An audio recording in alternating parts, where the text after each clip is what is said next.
بسم الله الرحمن الرحيم الحمد لله رب العالمين والصلاة والسلام على رسول الله وعلى آله وأصحابه ومن تبعهم بإحسان إلى يوم الدين أما بعد. Caros irmãos, estimadas irmãs, assalamu alaikum wa rahmatullahi wa barakatuh. Dando continuidade à explanação do livro de jejum, inshallah, hoje iremos falar acerca do jejum de Ramadã. O jejum de Ramadã, meus irmãos, minhas irmãs, a sua classificação dentro do Sharia é wajibu, isto é, obrigatório. Conforme Allah subhanahu wa ta'ala disse: Ya ayyuhalladhina amanu kutiba alaykum as-siyam kama kutiba ala alladhina min qablikum la'allakum tattaqun. E falou também no ayat a seguir: فَمَنْ شَهِدَ مِنْكُمُ الشَّهَرَ فَلْيَصُمْهُ. Onde Allah subhanahu wa ta'ala diz: شهر رمضان الذي أنزل فيه القرآن هدى للناس وبينات من الهدى والفرقان فمن شهد منكم الشهر فليصوم. No primeiro versículo, يا أيها الذين آمنوا, ó crentes, كتب عليكم الصيام, foi-vos prescrito o jejum. E o jejum que está-se a referir aqui é o jejum do mês de Ramadã. كما كتب على الذين من قبلكم, como foi prescrito para os vossos antepassados, لعلكم تتقون, para que possam temer, temer Allah subhanahu wa ta'ala. فمن شهد منكم الشهر, aquele que presenciar o mês, isto é, a entrada do mês de Ramadã, sendo daquele grupo que reúne condições que fazem com que o jejum torne-se obrigatório para ele, فَلْيَصُمْهُ, deve jejuar.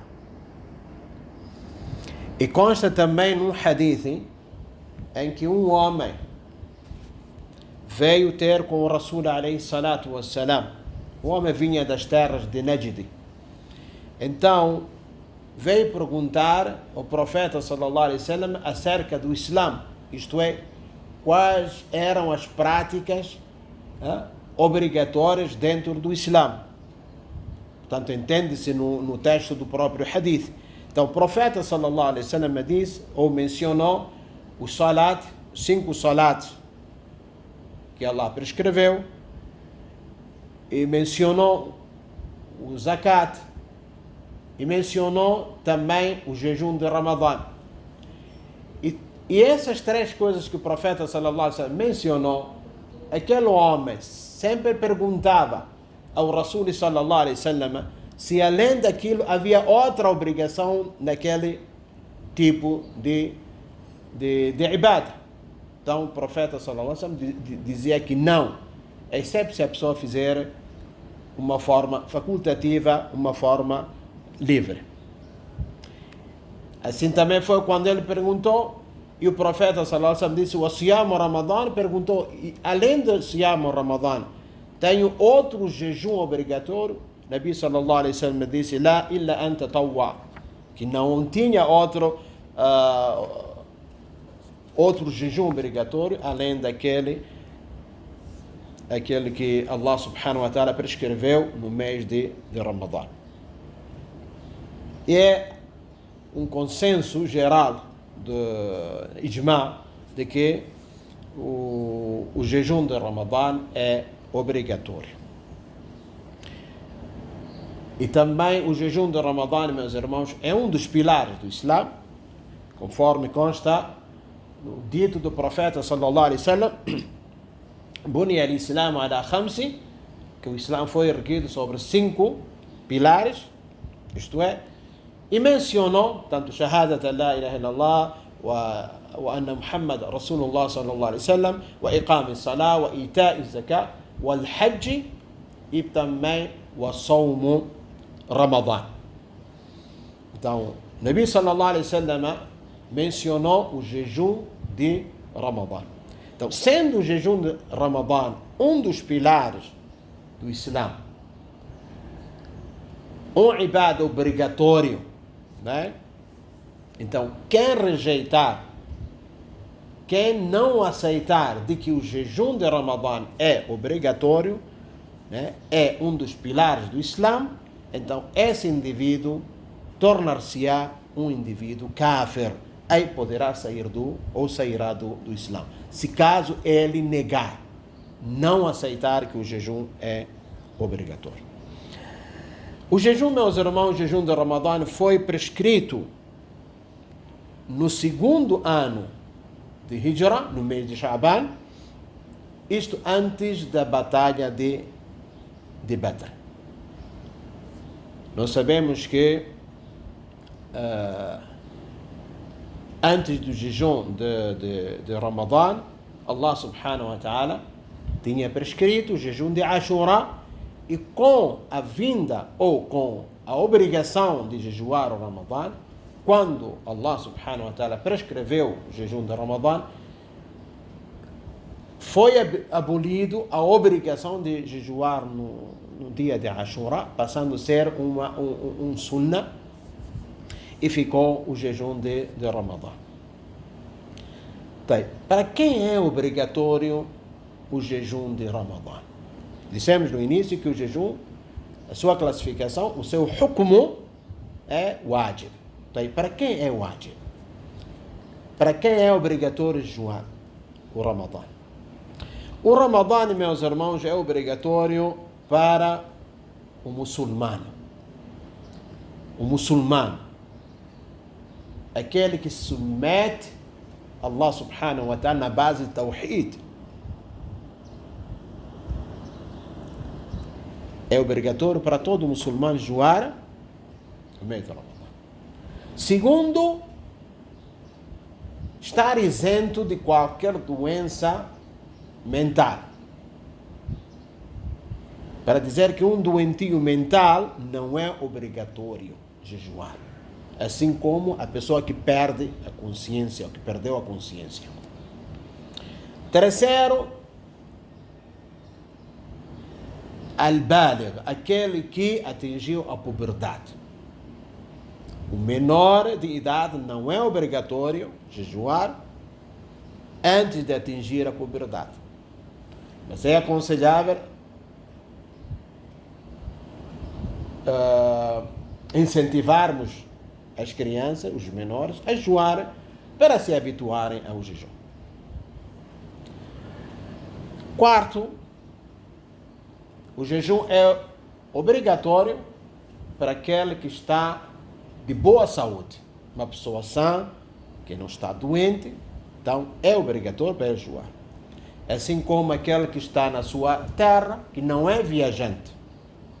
Está na sua residência, na sua terra onde ele reside, então é obrigatório para ele jejuar.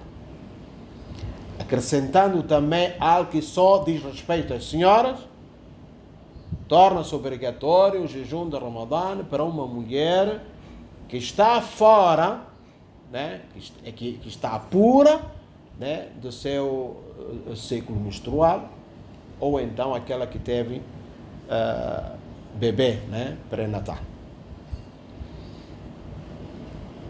Então, neste assunto, meus irmãos, temos dois mas'ala, né, duas questões, ou três, digamos assim, que podemos também abordar neste capítulo. Primeiro, nós sabemos que o Islã é a primeira condição para que o jejum seja obrigatório. Isto é, não é obrigatório para o não muçulmano. Mas se uma pessoa não muçulmana abraçar o Islã dentro do Ramadã, aparecem, irmãos, né, pessoas que chegam, querem entrar no Islã. É a hora da Dhuhr, ou é de manhã, isto é, no período de jejum, que começa da aurora verdadeira até o pôr do sol. Durante este período, aparece alguém que não é muçulmano, quer entrar no Islã, quer abraçar o Islã, e abraçou o Islã neste período. Como é que ele deve agir? O que ele deve fazer naquele momento em que ele entra no Islã, ele deve abster-se de tudo aquilo que quebra o jejum. Aí deve deixar de comer, beber, e todas as outras coisas que o Sharia determinou, que são coisas que quebram o jejum.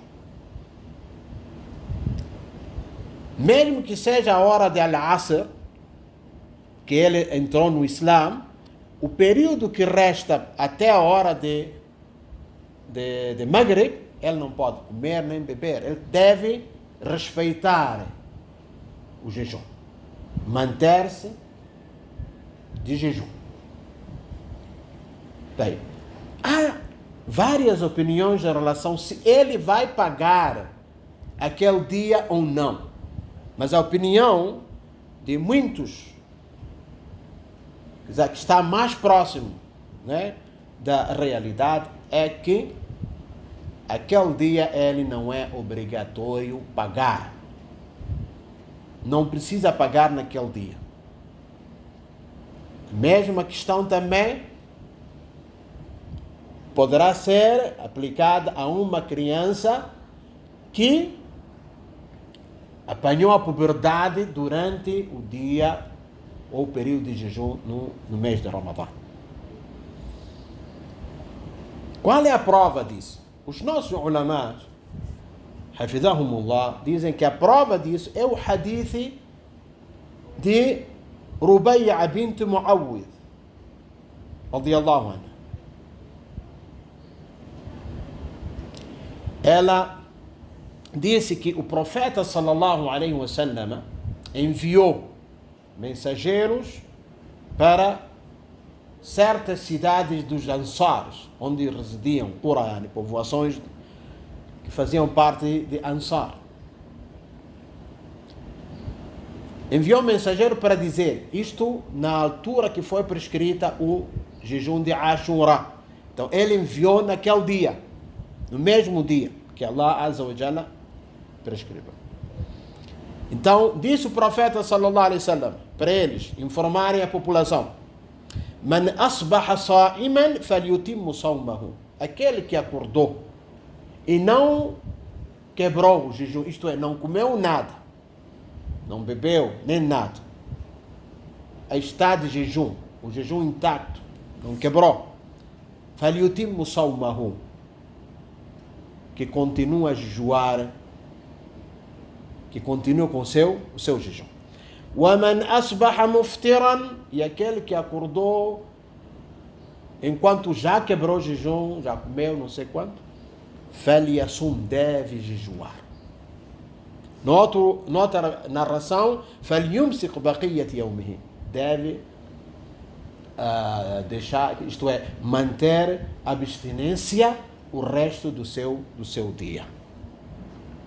Então ela disse, radiyallahu anha, كنا نصوم ونصوم صبيانا, que nós jejuávamos, isto é, o dia da Ashura, ونصوم صبيانا, e fazíamos jejuar as nossas crianças, isto é, para treinar, não sei quando.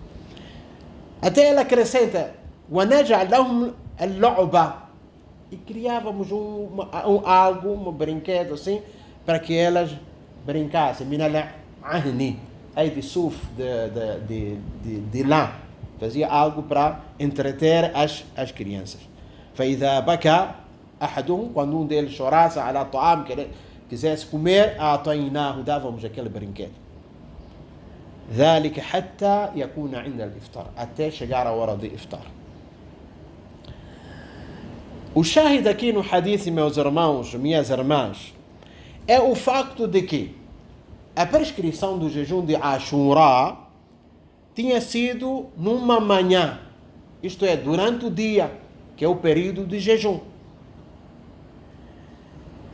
E o profeta sallallahu alaihi wasallam, quando ordenou para aqueles que já tinham acordado, já enquanto já quebraram, já comer, deveriam jejuar, não mencionou que deveriam pagar aquele dia de Ashura, e era prescrito naquela altura, era obrigatório. Nós já dissemos que foi revogada esta classificação do jejum de Ashura como obrigatório quando foi revelado ou prescrito o jejum de Ramadã. Em relação àquele que é doentio mental ou uma criança, não é obrigatório para ele jejuar, porque o profeta sallallahu alaihi wasallam disse: "Rufi'a al-qalam 'an thalath". Aí não é responsabilidade, ou foi elevada a caneta de responsabilização das ações a 3 pessoas. Primeiro, an-na'im hatta yastayqidh, a pessoa que está a dormir até acordar. Wa an-majnun hatta yafiq, e uma pessoa doente mental até ele voltar ao normal. Yafiq yani voltar à sua consciência. Wa an-sabi hatta yahtalim, e uma criança até ele tornar-se puber. Então, se uma pessoa que era doentio mental, doença, Allah subhanahu wa ta'ala pode tirar quando ele quer. Não há nada de admirar. Mas como? Sim, ele é doentio, está doente, perdeu a consciência, não sei quando. E, alhamdulillah, durante um período do jejum, no mês de Ramadã, ele voltou ao seu normal. O que ele deve fazer é manter-se longe da comida, isto é, a partir daquele momento ele deve jejuar. Deve jejuar. Mas não precisa pagar aquele dia, conforme o hadith que nós vemos. Assim como também a criança. Por quê? Porque antes dele voltar ao seu normal ou tornar-se báligo, ainda não era para ele obrigatório o jejum. Que Allah subhanahu wa ta'ala nos dê hidayah e compreensão. E inshallah, até a próxima aula, deixo-vos na proteção de Allah subhanahu wa ta'ala. سبحانك اللهم وبحمدك اشهد ان لا اله الا انت استغفرك ونتوب اليك. السلام عليكم ورحمه الله وبركاته.